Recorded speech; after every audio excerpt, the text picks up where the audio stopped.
ఈ ఎండిపోయిన ఎముకలు మరలా బ్రతుకుతాయా అంటే మనం ఏమంటాం?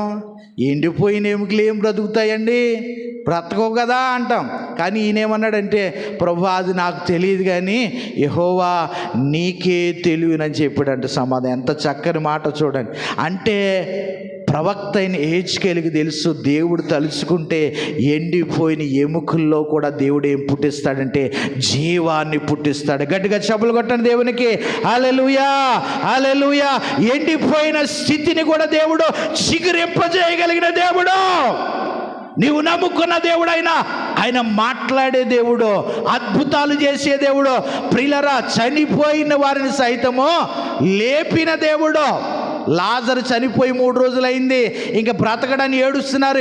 యేసు ప్రభు వచ్చి ఆయన అంటున్నాడు, లాజరు బయటికి రా అని అంటనే సమాధిలో నుంచి చనిపోయిన లాజరు పైకి లేచి నడిచి వచ్చేసాడు అంటాడు. దేవుడికి స్తోత్రం, హల్లెలూయా. ఆయన మాట సెలవిస్తే చాలు అద్భుతం జరుగుతుంది.